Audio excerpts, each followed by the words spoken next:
Hey les bambins, j'espère que vous allez bien, en tout cas moi ça va nickel. On se retrouve aujourd'hui pour une nouvelle vidéo sur la 11e journée de Ligue 2, 10 matchs à analyser ensemble, qui sont les suivants: Bordeaux contre Metz, Quevilly-Rouen contre Nîmes, Paris FC contre Valenciennes, Grenoble contre Laval, Amiens contre Dijon, Pau contre Rodez, Le Havre Bastia, Caen contre Niort, Guingamp, Annecy et enfin Sochaux contre Saint-Etienne.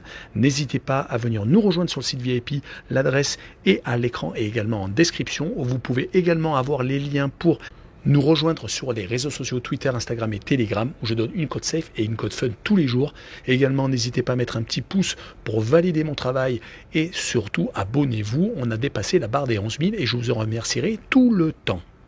On parle du classement avant de commencer l'analyse. Premier, Bordeaux à égalité de points avec Amiens en tête de la Ligue 2 avec 20 points. Troisième à égalité, Sochaux et Le Havre avec 19 unités. Cinquième, Guingamp avec 18. Sixième et septième, Valenciennes et Bastia avec 16 unités. Et huitième, Caen avec 15 points. En fin de classement, 15e, Quevilly-Rouen avec 10 points, à égalité avec Pau qui a également 10 points et qui est 16e. 17e Annecy avec 9 points et les trois dernières équipes ont toutes 8 points. Saint-Etienne, Nîmes et Niort, mais avec des goal average qui partent de -1 pour les Stéphanois jusqu'à -10 pour les Niortais. Et on commence par Bordeaux contre Metz, deux équipes qui devraient théoriquement lutter pour monter en Ligue 1. Bordeaux, pour l'instant, assume son statut avec une place de leader. Par contre, Metz, c'est beaucoup plus compliqué, beaucoup de très mauvais résultats, surtout ces dernières semaines, sur les 5 derniers matchs, toutes compétitions confondues, seulement 2 victoires, une lors du dernier week-end contre Pau et une à Rodez. Fin août, c'est début septembre où ça s'est compliqué avec un match nul contre Annecy à la maison 0-0, une grosse défaite contre Guingamp où ils ont eu beaucoup de rouges, ça s'est donc fini par un 6-3 encaissé et une défaite courte mais une défaite tout de même à Bastia, 1-0.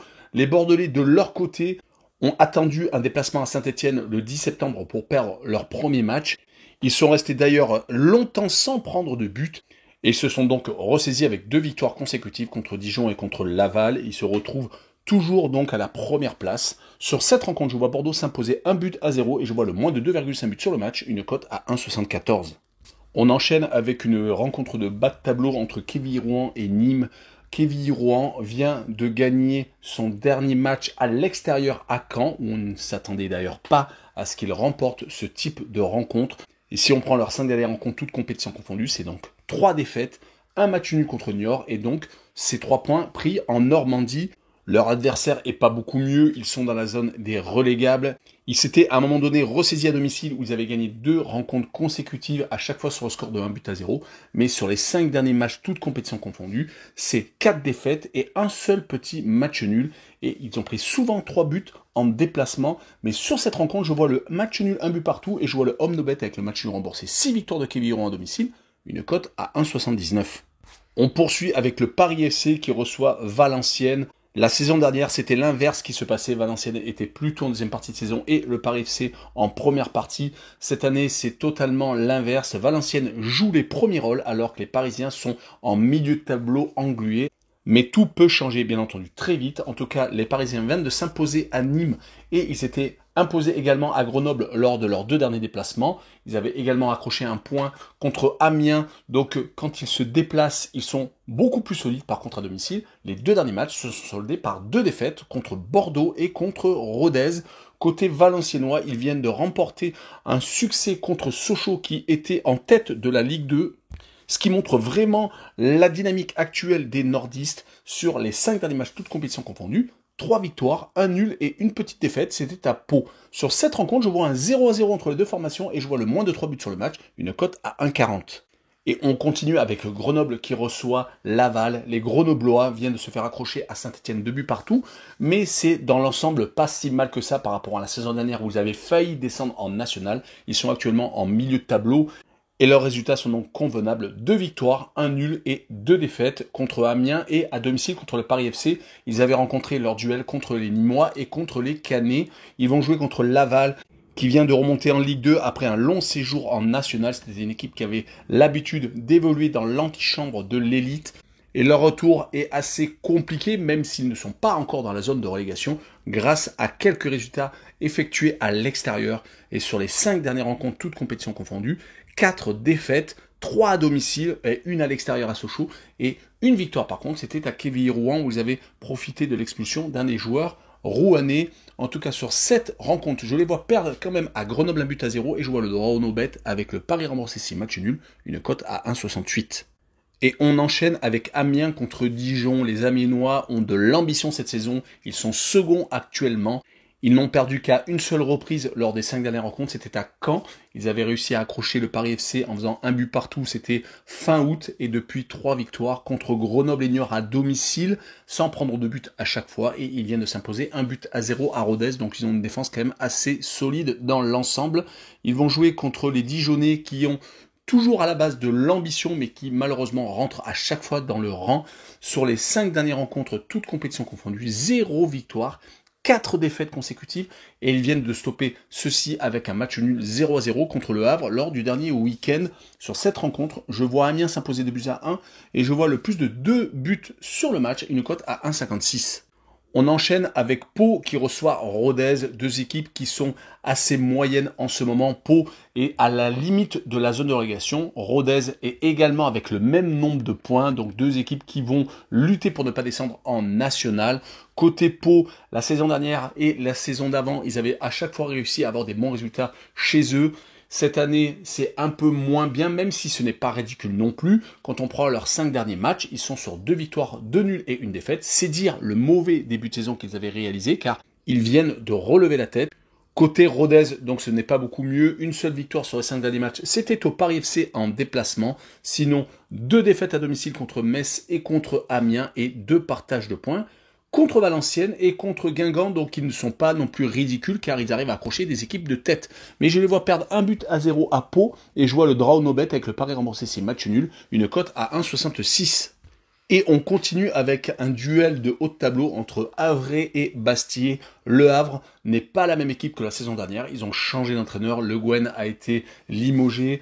Et Elsner, le nouveau coach, a l'air d'être bien entendu, en tout cas sur les 5 derniers matchs.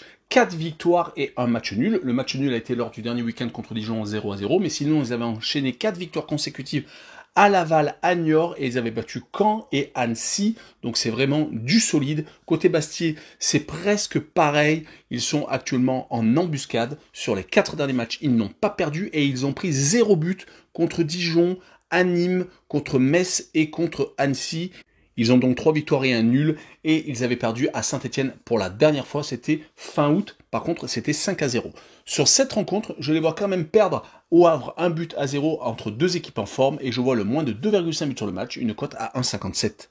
Et on poursuit par Caen contre Niort. Les Canets viennent de perdre 2 matchs consécutifs, ce qui les replonge un peu au milieu de classement contre Grenoble et contre Quevilly-Rouen. Dommage car ils étaient beaucoup mieux, mais la défaite dans le derby normand contre Le Havre début septembre leur a fait peut-être plus de mal qu'il ne faut, avec une seule victoire sur les 5 derniers matchs, donc un match nul contre Pau et 3 défaites.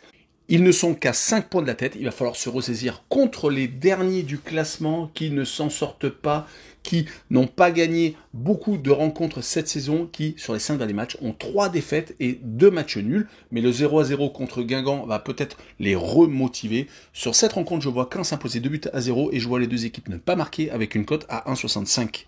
On poursuit avec Guingamp qui reçoit Annecy. Guingamp est une équipe ambitieuse, on le sait, ils sont dans un bougeoir de poche avec beaucoup d'autres équipes en tête de la Ligue 1. Ils vont essayer d'en profiter, mais depuis 2 rencontres, ils font du surplace. 2 matchs nuls contre Niort, les derniers du classement, et contre Rodez. Ils auraient pu accrocher de meilleurs résultats, surtout qu'à chaque fois, ça a été par des 0-0. Leur dernière défaite remonte à une réception de Sochaux à domicile, c'était fin août. Depuis, ils avaient enchaîné donc 2 victoires à Metz, 6-3, et surtout contre Saint-Etienne 2-1. Donc ça leur donnait vraiment de la motivation. C'est un petit peu moins bien peut-être dans les esprits, mais ils vont recevoir donc un promu Annecy qui n'est pas ridicule, même s'ils sont à la 17e place avec seulement 9 petits points en 10 rencontres. Mais ils ont su avoir une très bonne période où ils ne prenaient plus de buts. Depuis malheureusement 2 rencontres, c'est 2 défaites au Havre et contre Bastia à domicile, à chaque fois 2-0. Sur cette rencontre, je les vois encore perdre 2-0 à Guingamp et je vois les 2 équipes ne pas marquer avec une cote à 1,77.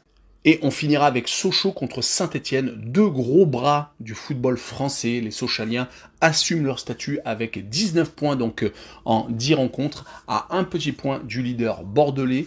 Les Sochaliens avaient fait un très mauvais début de saison avec 2 défaites et un match nul, mais avaient ensuite gagné 6 fois consécutivement. C'était vraiment impressionnant, surtout qu'ils marquaient beaucoup de buts et avaient réussi à s'imposer par exemple à Guingamp, à Dijon, avaient réussi à battre les équipes plus faibles à domicile où à chaque fois c'est des pièges.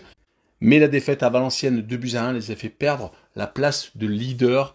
Il va falloir de la maîtrise pour recevoir les Stéphanois qui doivent sortir de la zone de relégation. Ils avaient réussi à le faire il y a peu de temps, mais malheureusement, les 2 matchs sans victoire contre Guingamp où ils se sont inclinés et contre Grenoble 2 buts partout, les gardent sous pression. Il va falloir faire un bon résultat à Sochaux. Et sur cette rencontre, je vois un 2 buts partout entre les deux formations et je vois les deux équipes marquées avec une cote à 1,89. Voilà, on a fini avec la Ligue 2. N'hésitez pas à venir mettre un petit pouce.